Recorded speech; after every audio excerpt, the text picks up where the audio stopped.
8:32 de la noche y seguimos con el programa y tal lo anunciado. Vamos a dar pase a nuestros invitados. Nos encontramos con el señor Fernando Rospigliosi del partido Fuerza Popular, el encargado del plan de seguridad de este partido, y el señor Gustavo Guerra García, él es economista, experto en transporte y parte del equipo ejecutivo de Juntos por el Perú. A ambos le damos la más cordial bienvenida. Muy buenas noches. Muy buenas noches. ¿Qué tal, Fernando? Buenas noches. El tema de entrada es complejo, el tema del paro de transportistas. Es un tema que además me da la impresión que el gobierno no le está prestando la atención debida o no está teniendo la reacción debida, o de repente simplemente ha dicho no puedo con esto, no lo sé, pero veo que no está dándose cuenta del grave daño que puede generar esto en pocos días nada más, habida cuenta que hay varias regiones que se encuentran prácticamente sitiadas: Ica, Arequipa, Tacna, en la Panamericana Norte, Ancash, La Libertad, Piura, Tumbes, en la carretera central, Junín, y acá nomás en Lima Este, y ya se comienza a percibir un tema de desabastecimiento. ¿Cómo lo ves? ¿Qué podemos hacer? Parece que el gobierno no está funcionando con el diálogo. Fernando. Sí, aquí. Gustavo es experto en transportes, así que comience él. Bueno. Gustavo, te ha cedido Fernando el turno, pero en todo caso a ti te traslado también un poquito la interrogante, pero además añadiéndole que nos expliques un poco desde tu perspectiva de economista el origen del problema, para que la gente lo entienda. El origen del problema. ¿Por qué se está dando este problema? Yo creo que el origen del problema es que, digamos, tenemos una baja recaudación tributaria en general y nos vemos obligados a ponerle un selectivo al consumo, que es un impuesto importante, al consumo de combustible, ¿no? Entonces, para la industria del transporte de carga, el costo de los combustibles es como 26%, y por lo tanto el selectivo al consumo sobre ese costo es un monto, digamos, significativo, ¿no? Entonces, claro, en general, como hemos definido que no tenemos una gran capacidad de recaudación tributaria y por lo tanto nos apoyamos en el selectivo al consumo porque es un impuesto fácil de cobrar, ¿no? Y los vehículos privados y los transportistas no se pueden escapar, entonces digamos, completamos la recaudación tributaria con eso. Pero el problema es que, claro, para un sector como el camionero, que es muy fragmentado, ¿no? Es decir, el 65% de las empresas de transporte de carga son empresitas que tienen o un camión o dos camiones, ¿no? Y casi la mitad de las empresas de transporte de carga, ¿no? Que son como 150.000 empresas, la mitad, son empresas de un solo camión, ¿no? Un chofer, un camión, y esa es toda la organización económica. Entonces, claro, en un escenario en donde no hay, digamos, pocas empresas grandes, ¿no? Que puedan decidir tácticamente que cuando cae la demanda dejan una parte de su flota, digamos, estacionada y operan sin perder tanta plata, aquí lo que ocurre es que tenemos a todo el sector fragmentado de camiones de carga saliendo a trabajar con una caída de la demanda de movimientos de carga interna como de 30%, con una caída de los movimientos vinculados al comercio exterior de como 10%, y claro, si el precio internacional sube en los últimos meses, obviamente ese sector que no tiene políticas específicas, sufre, digamos, en demasía y se ven forzados a hacer, digamos, una paralización de estas características. Y además, claro, al transporte interprovincial de pasajeros le irrita soberanamente, ¿no? Que las empresas aéreas de transporte interprovincial que compiten, ¿no? Directamente, sobre todo las de low cost, con el transporte interprovincial de pasajeros de buses, les quita mercado, ¿no? Entonces, mientras que el transporte aéreo está exonerado del selectivo al consumo de los combustibles, el transporte interprovincial de pasajeros no lo está, ¿no? Entonces, en realidad, en el mundo, estas cosas no se hacen en dos modos que compiten entre sí, ¿no? Lo mejor es en realidad que o los exoneras a todos o no exoneras a nadie, ¿no? Y mantienes un piso parejo de competencia entre modos que atienden, digamos, una misma demanda. En este sentido, claro, una salida lógica es que hay algún tipo de devolución al selectivo al consumo por un determinado porcentaje que pueda ser crédito fiscal del resto de impuestos, de forma tal de favorecer a los sectores más formales de carga y pasajeros. Esto fue lo que acordó el Ministerio con el MEF y los transportistas, pero luego, claro, el MEF le puso tantos candados al reglamento que obviamente no se pudo aplicar y por lo tanto no hay ningún desahogo, digamos, para la crisis del sector camionero. Claro, pero en este momento, ya ante la protesta, y que además no es en un solo sitio focalizado, sino estamos hablando de prácticamente en todas las regiones de nuestro país, las que abastecen a Lima, no se está dando una respuesta inmediata, y el propio gobierno ha dicho que bueno, nosotros no fijamos el precio del petróleo, resumiéndolo como a ese solo punto.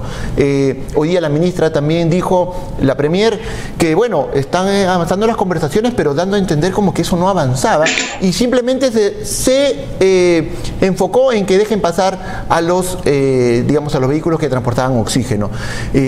No se ve claro que en lo inmediato qué se podría hacer ahorita. Ya, hagamos esto. ¿Hay esa solución o no? Mira, yo creo que la única solución es trabajar sobre la base de lo que se hace en Chile y en otros países, que cuando tú tienes un sector como el de camiones de carga y el de transporte interprovincial, al cual los cargas con un sobrecosto de un selectivo al consumo, que es un impuesto específico sobre su principal gasto operativo, lo único que queda es ver cómo los alivias en un contexto en que la demanda cae, ¿no? Y para mí la única salida técnica factible y que favorece al sector formal es poder usar un crédito fiscal sobre el selectivo consumo. En Chile lo hacen, ¿no?, contra el gasto de peajes y contra el gasto del selectivo por determinados porcentajes, y se ha mantenido en el tiempo, y eso es lo único que funciona, ¿no? O sea, o quitas el selectivo como has hecho en el transporte aéreo, o estableces algún mecanismo de crédito fiscal que favorezca a aquellas empresas más formales de transporte y carga que pueden aprovechar ese crédito fiscal porque están generando IGB y renta. Ojo que en el sector de transportes hay muchísima informalidad, y por lo tanto un mecanismo de crédito fiscal incentiva la recaudación de los más formales para poder aprovechar el crédito fiscal que se les podría dar el selectivo, ¿no? Entonces, la base de la solución es simplemente remover y flexibilizar un poco los candados que se han puesto y que no permiten que se aplique lo que ya habían acordado con el exministro Edmer Trujillo y con el equipo del MEF de un par de ministros, ¿no? Ok, Fernando, ahora sí, no me vas a eludir la pregunta. ¿Se ha perdido, crees tú, el principio de autoridad, habida cuenta que hay prácticamente bloqueo de carteras en todo, en muchas regiones muy importantes del Perú? Bueno, primero, muy interesante la explicación de Gustavo. Ya ves, yo tenía razón cuando decía que él es un experto y conoce a fondo este problema. Quisiera referirme en segundo lugar a algo que ha dicho el presidente Sagasti hoy día, que ellos no tienen la culpa de que suba el precio del petróleo en el mercado mundial, lo cual es verdad. Los precios fluctúan y todos tenemos que pagarlo, pero hay una cosa que no ha dicho.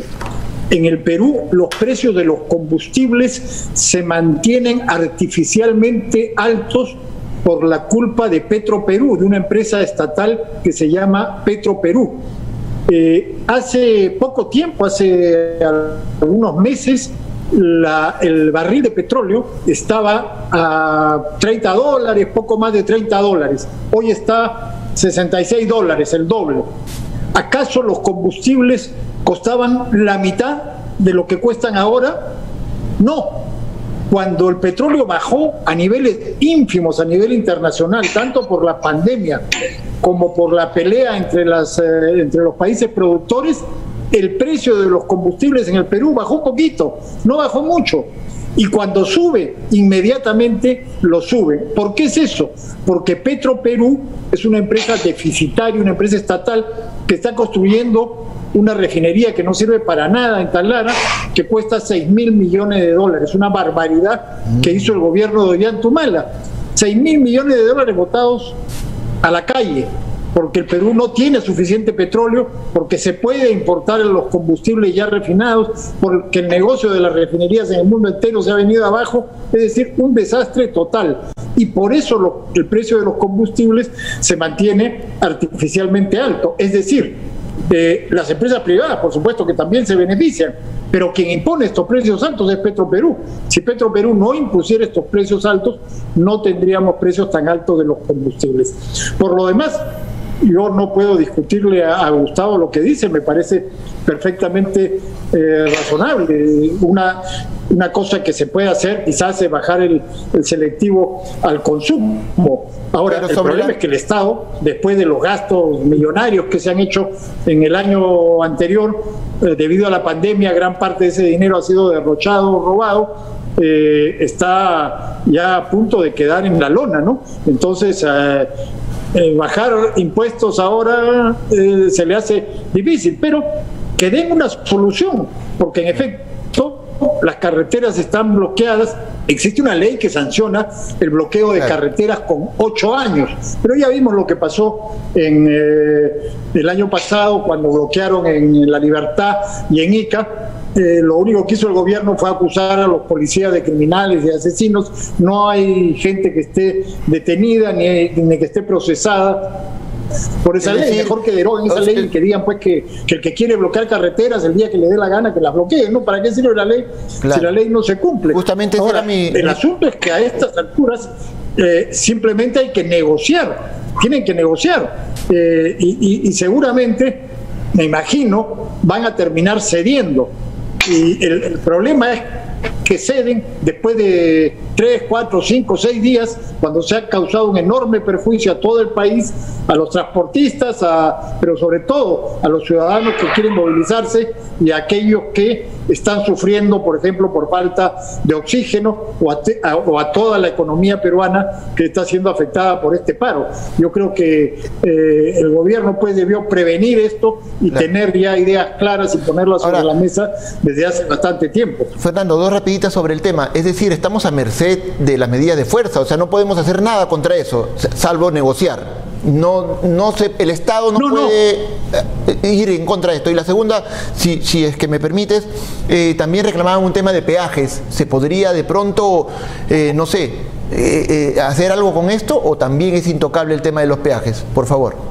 No, yo no digo que no se pueda hacer algo, yo digo que por supuesto se puede hacer, aplicar la ley, pero ya sabemos que este gobierno no va a aplicar la ley, pues no la aplicó en diciembre pasado en el caso del paro agrario y no la va a aplicar ahora, pues. O sea, estoy diciendo lo que hace este gobierno. Yo creo que un gobierno con energía y con firmeza sí aplicaría la ley, pero este gobierno, olvidémonos, no va a aplicar la ley, no va a desbloquear las carreteras.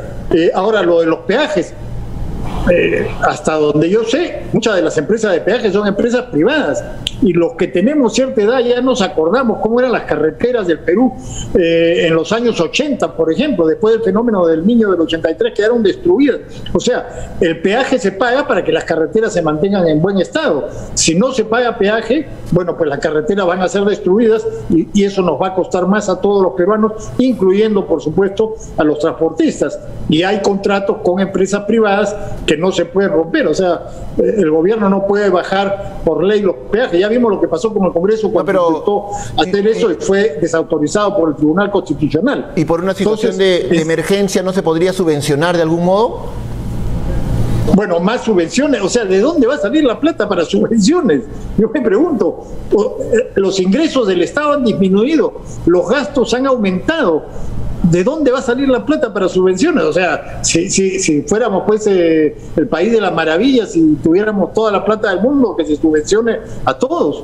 Pero yo no creo que sea posible seguir en este plan, porque nos vamos a terminar hundiendo. Es decir, todo el mundo tiene que ajustarse. Quizás, como digo, la alternativa que plantea Gustavo sea la más razonable, que se baje el IGB, el selectivo al consumo, no el selectivo al consumo. Bueno, Gustavo, sobre lo mismo te traslado la misma interrogante y añadiéndole cuáles serían las consecuencias si que esto no se soluciona, por ejemplo, en una semana. Vamos a ser pesimistas. Si en una semana no se soluciona. Las consecuencias serían gravísimas, sobre todo para los productos perecibles, ¿no? Que son los que más van a ser afectados. Si esto no se arregla entre hoy y mañana, lo que vamos a tener es a la producción lechera empezando a derramarse en los ríos, ¿no? Eso ya ustedes lo van a empezar a ver, como ocurrió en el año 95, ¿no? Que un paro de transportistas le dobló la mano a Fujimori y bajaron los peajes, ¿no? Lo cual fue malo, ¿no? Porque se financió el mantenimiento de las carreteras. Pero ojo que en esa época los peajes eran mucho más baratos que ahora, digamos, ¿no? Yo diría que, a ver, lo primero, todo el mundo tiene que tener claro es que en el Perú no hay un precio libre de los combustibles, ¿ok? El precio del Perú, como ha dicho Fernando, se establece por una fórmula, ¿ok? Y la fórmula parte de una gasolina cara, ¿no? En una determinada bolsa de valores del mundo y se le suma un flete de un país lejano, ¿ok?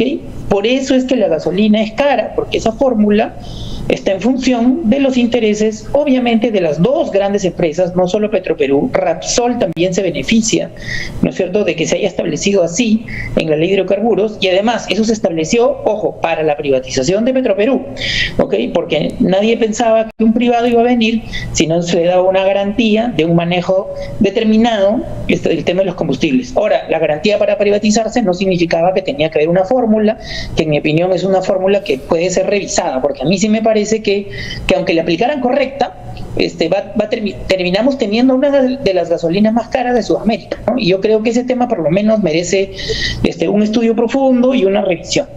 Lo segundo es que también Fernando tiene razón, y aunque somos de diferentes grupos políticos hoy día no estamos confrontando mucho. No, es que el tema es único y tenemos que empujar nos guardaremos a la solución. Para otras diferencias, pero sí es verdad que muchas veces, por una, en mi opinión, mala aplicación de la fórmula, cuando bajan los precios dramáticamente, los camioneros no ven que el precio interno, aplicando la fórmula, baja en la misma proporción, y eso les genera, digamos, una cólera del tamaño de 4 estadios, porque obviamente la están pasando mal, ¿no?, por la combinación de una caída de la demanda y por el hecho de que es un sector extremadamente fragmentado, que no tiene una manera de organizar para dejar una parte de su flota, digamos, inmóvil, para tratar de no perder el promedio de ocupación, ¿no? Entonces lo que está ocurriendo es que ellos siempre tienen un poder de negociación débil frente a los grandes generadores de carga, ¿ok? Porque obviamente las grandes cargas están concentradas y por lo tanto se comen en la negociación en los camioneros, que es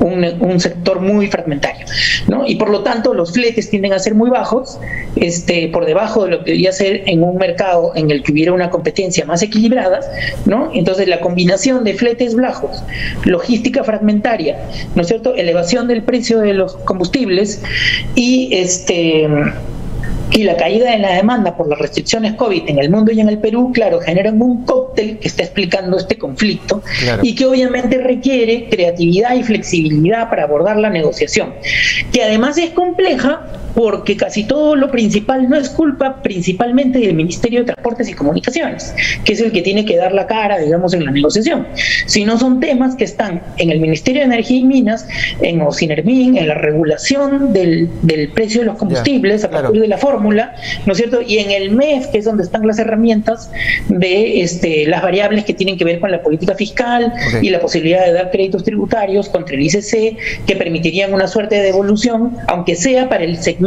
formal. Ojo que el segmento formal de buses y de carga no es muy grande, ¿okay? O sea que las pérdidas fiscales no serían tan grandes, ¿no? Entonces yo creo que el acuerdo... Sí, perdón. Vamos a darle la oportunidad a Fernando que nos comente algo. Es muy interesante. Pero solo déjame terminar la idea. Por favor, lo que quiero decir es que el acuerdo que tomó Edmer Trujillo y que devino inaplicable por los candados que se pusieron, no genera un costo fiscal tan grande porque solo lo pueden aprovechar las empresas más formales que están pagando IGB y pagando renta, ¿ok? Las demás, que son muy informales, no pueden aprovechar de la medida. Por eso es que el costo fiscal de la devolución parcial del impuesto selectivo al consumo no es tan alto. Ok, Fernando, vamos a girar un poquito la página hacia el gran problema que ya nos viene quejando desde hace un año. El gobierno, en el manejo de la pandemia, ha flexibilizado de algún modo el tema de las restricciones. Hemos pasado de extremo a muy alto. ¿Estás de acuerdo? ¿Era pertinente? ¿Es insuficiente? ¿Cuál es tu posición? Bueno, mira, yo desde el comienzo de esta pandemia he estado en contra de estas cuarentenas brutales que aplicó primero el gobierno de Vizcarra y que después ha seguido aplicando el gobierno de Sagasti de forma más atenuada, que están quebrando la economía y no están deteniendo la propagación del virus, porque como han dicho los expertos, como ha dicho el doctor Ernesto Bustamante y otros, desde el principio, la única manera es aplicar masivamente pruebas moleculares para detectar a dónde están los infectados, no solamente los sintomáticos, sino los asintomáticos, que son los que contagian, dónde están los infectados, aislarlos y tratarlos adecuadamente. Y la otra cosa es tener vacunas. Chile ya ha vacunado a 5 millones de personas. El Perú ni siquiera ha llegado a la 10ª parte de eso. 5 millones de personas, nuestro vecino, no estamos hablando de Israel, de Estados Unidos, de la Unión Europea. Entonces, esto es pura incompetencia del gobierno de Vizcarra y desgraciadamente Sagasti está siguiendo la misma ruta. Yo estoy en contra de estas cosas que están haciendo, por ejemplo, de imponer una nueva cuarentena total en Semana Santa, ¿no? Que va a seguir arruinando a la economía, ¿no? Va a seguir arruinando a los pequeños restaurantes, a la gente que vive del turismo, que son cientos de miles en todo el Perú, y no va a detener la propagación del virus. Entonces, claro, porque lo que se requiere es la otra cosa, las pruebas moleculares, tener más vacunas y todo lo que ya se ha dicho. Entonces me parece que están siguiendo una política que ya se demostró equivocada. No por casualidad, el Perú tuvo y ha seguido teniendo el primer lugar de muertos en el mundo por millón de habitantes, o sea, proporcionalmente, y una caída brutal del PBI, y el hambre también mata. Hay millones de personas que han caído nuevamente en la pobreza, así que no me parece a mí adecuada esta política. Parece que la estrategia es única, ¿no? Monotemática. ¿Cuarentena o no cuarentena? Lo demás ya es a la de Dios. Me deja esa sensación al menos, y ya sabemos que no ha funcionado durante un año y no parece que vaya a funcionar. Gustavo, ¿tu opinión al respecto? A ver, yo lo que creo es que para que la cuarentena funcione, sobre todo en los segmentos informales, necesitamos que funcione un bono decente, que debería aplicarse por mes, como ha hecho Piñera, ¿no? Y Piñera no es un presidente caviar rojo ni izquierda. Y lo mismo ha hecho Duque, que es otro presidente de derecha, que ha repartido bonos mensuales, varios, y lo mismo Argentina, ¿no? Entonces yo creo que Argentina, Chile, Colombia, y Chile y Colombia son gobiernos de derecha, ¿no? Y toda la Unión Europea, donde hay seguro de desempleo, y hasta Trump, ¿no es cierto?, le ha dado bonos caros, importantes a su población. Es súper importante porque si no, no hay ninguna posibilidad de que haya la mínima disciplina de la cuarentena en todo el sector informal. No hay ninguna posibilidad.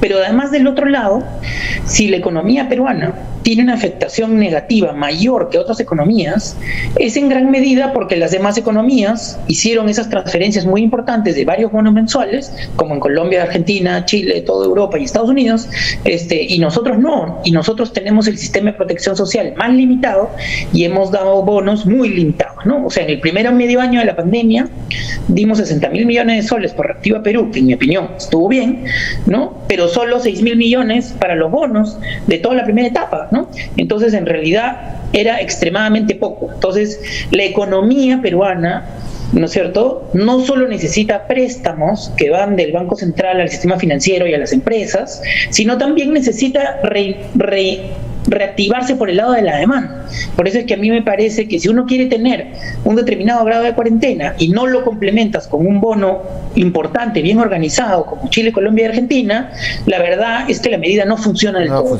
Y lo otro es que hay un lobby de las empresas vinculadas a la CONFIEP que, claro, no quieren que se implementen de forma estricta los protocolos sanitarios en las empresas, ¿no? Porque la alternativa a no parar la economía es tener protocolos sanitarios estrictos. Y lo cierto es que los protocolos son muy leves y la fiscalización de los protocolos, digamos, es muy limitada, ¿no? Entonces, claro, con el volumen que nosotros tenemos de infectados, no hay forma de pasar a las estrategias asiáticas, ¿no?, de seguimiento de las personas, trazabilidad y pruebas masivas, porque obviamente son tantos, ¿no es cierto?, que no tenemos manera, ¿no?, de controlar controlar el virus de esa forma.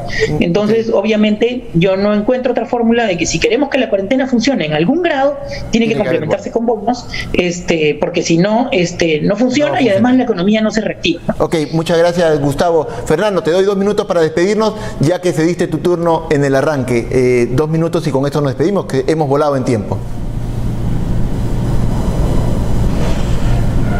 Bueno, mira, yo creo que el Perú está en este momento en una situación muy crítica, como sabemos,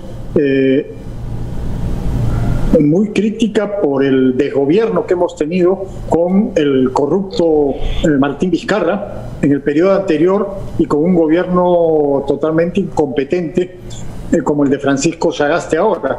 Ambos gobiernos, obviamente, teñidos por la izquierda, desde Zamora y Vicente Ceballos en el gobierno de Vizcarra, como este gobierno de intelectuales de izquierda que dirige hoy día Francisco Sagasti. Yo creo que eso nos da una idea de lo que podrían ser las izquierdas, cualquiera de ellas. Hay varias que postulan en esta elección que podrían llevarnos a una situación similar a la de Venezuela, y ya sabemos lo que ocurre cuando un país cae en las garras del populismo izquierdista, como en Venezuela.